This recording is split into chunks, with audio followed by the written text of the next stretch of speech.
when I went up there and I had my attack, he actually seen it for first hand, and he couldn't handle it. He sent me to the hospital right away. He didn't. He was scared. Like, he wanted me to get into the hospital. So he knows firsthand on what I go through. It's not a pretty sight, and it's really rough on me. Like, it takes a lot. It takes, once I had a big attack, it takes probably 3 or 4 days of really watching what I do and just trying to let my battery charge. Like, it's really tough. Like, your sleeping schedule, how does that go? I can go 5 or 6 days, sometimes 2 weeks. Longest I went was 3 weeks with 1 to 2 hours of sleep a night. And then what ends up happening is my body, it wouldn't matter where I am. It's never happened when I'm doing an activity. It's when I first sit down. It wouldn't matter if I'm just relaxed for a minute. It's like my mind shuts my whole body down completely. Every sense, everything. You couldn't wake me up. And when my body tells me to wake up, and I guess that's the way it's learning to recover or whatever, or combat what's happening, I could go 6, the longest I went was 10 hours of complete unconscious. People say they've tried everything, and I don't hear nothing. It's like, boom, I'm tired, I'm done. I've had enough, and it's like, bang. Other than that, throughout the 3 weeks, what I'm going to show you is a situation my family has been put in by some of this story, as you're going to learn through this interview. Trish sleeps on a hide-a-bed every night. Now it's at the point she can't sleep on that. She's moved down to the floor because it's really hurting her back. And she's been on the floor for probably 3 weeks now. I sleep on the floor because we do not have, this house is not big enough for an extra bedroom. We have given up all the bedrooms to the children. We've got the two youngest boys in one bedroom, which I'll show you. We've got my girl in one bedroom and my oldest son in another bedroom, and it's only a 3-bedroom. That's all we can afford, and we can just barely afford that, but it's home. It's comfortable. You'll see when we start moving around I couldn't ask for anything quieter for the price. I couldn't ask for anything nicer out here. Just my sleeping arrangements are a little uncomfortable. I don't have a bed. I'm sick. It's painful to get off the floor to make it to the bathroom. I'm up I'd lay down for an hour, maybe catch 20 minutes of sleep there, and then all of a sudden something would move and I'd get a really sharp pain and try and go get it out, and nothing would happen. Lay back down, more pain. It's just a constant hoping that something will happen in the lavatory. Nothing. It's just, and that's all night, because I don't know for sure, but I think that at night a lot of the intestines, that's when they do their work, or while people are sleeping or something, but mine doesn't work, so it doesn't move anything, and it all sits there, and if you put more in, it just piles up. It's like a traffic jam, and it's very, very uncomfortable, and that's all day long. What about the situation with the neighbor when she's a nurse? Had to come over?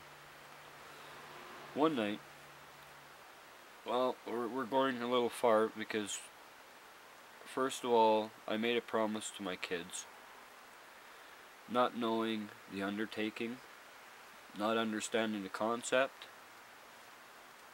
but being a dad, I promised them a skating rink. And I was out just holding a hose, and I started not to feel good. And I'll show you the distance. It wasn't more than 20 yards. I walked, and I couldn't walk anymore. I couldn't make it up the stairs.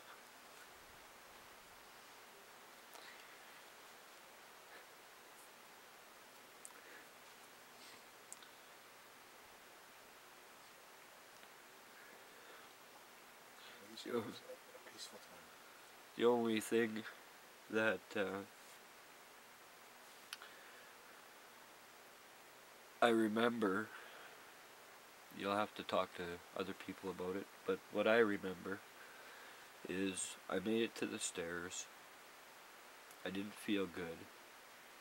I wanted to go to sleep. I was in a lot of pain.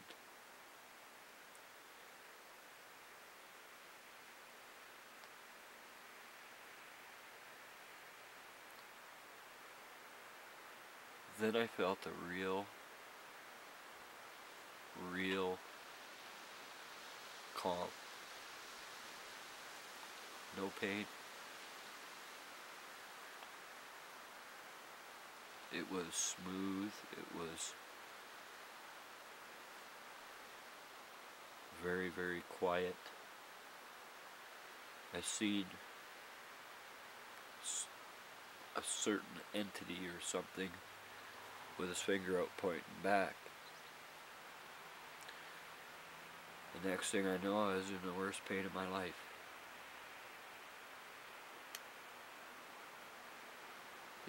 It hurt so bad, but I'm glad it hurt. I'm glad.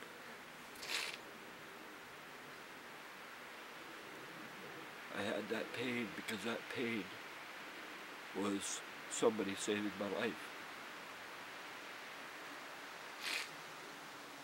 From what I was told.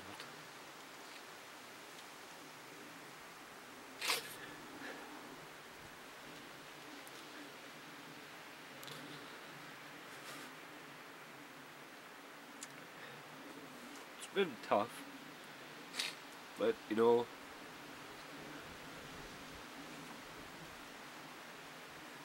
every day I wake up, like I told you, is a bonus. Because I get to see life every day. And that's in my children.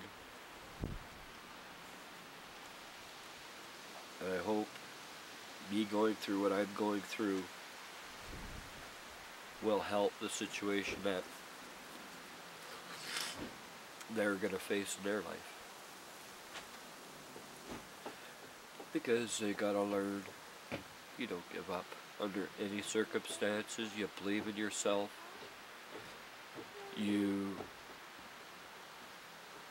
try to give it 100%, whether you're at 25%. You still try to give it that 100. And I have. To the best I could. Now time is short. I'm tired.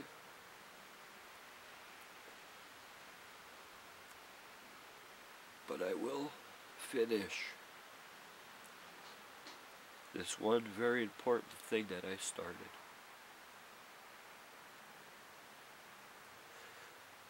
And that thing I had already brought up a little bit earlier was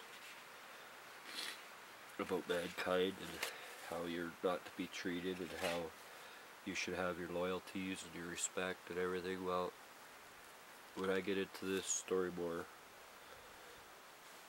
the story has friendship, brothership, family, loyalty, dignity, honor, respect, and family values.